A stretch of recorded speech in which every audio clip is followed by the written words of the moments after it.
Iba talaga ang karisma. Paulo, hindi nababakante sa kasintahang si Kim Chu. I'm overheated, can hardly sleep at night, doing crazy dreaming. You're the reason why. Hiding by the baby.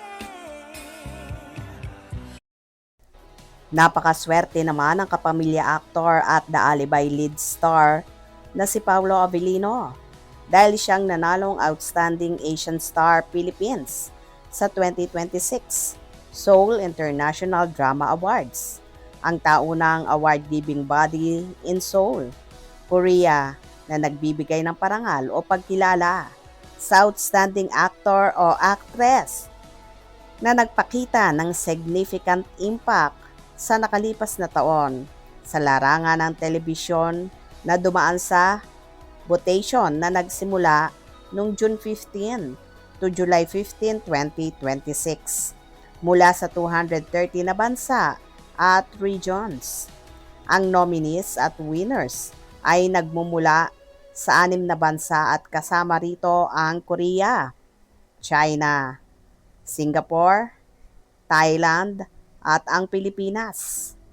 Mula 2023 hanggang sa taong ito ay may 3 primetime hit series na tinampukan ni Paulo, kasama ang kanyang rumored girlfriend na si Kim Chiu, ang Linlang, ang local adaptation ng Korean hit TV series na What's Wrong with Secretary Kim, at ang magtatapos this Friday, July 24, na The Alibay na lahat pinagtambalan nila ni Kim.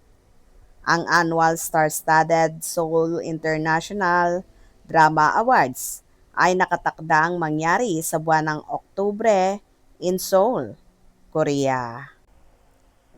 Tuwang-tuwa naman ang marami sa pagkapanalo ni Paulo at siyang rarampas sa red carpet sa Seoul. For sure, so happy at very proud si Kimi sa nobyo na sa wakas ay mararanasan din ng mahusay na aktor ang International Award, kung saan todo push si Kimi at pakiusap pa sa mga fans niya na si Paulo ang iboto at iparana sa aktor ang naturang red carpet na yon. Anyway, hindi naman nababakante si Paulo simula nang makatambal at makatrabaho ang Chinita Princess, kung saan dagsa rin ang kanyang mga commercials at commitment. Kaya pareho silang binibless ni Lord. Napaka-business-minded na rin ang Kim Pao kung saan nagbukas ng bagong negosyo ang binata, ang Play Space, na nag-grand opening kamakailan, habang si Kimi naman ay padami ng padami ang pop-up store ng kanyang House of Little Bunny Bags. Paghahanda na nga ba ito sa nalalapit nilang pagpapakasal? Kayo, ano ang reaction nyo regarding dito?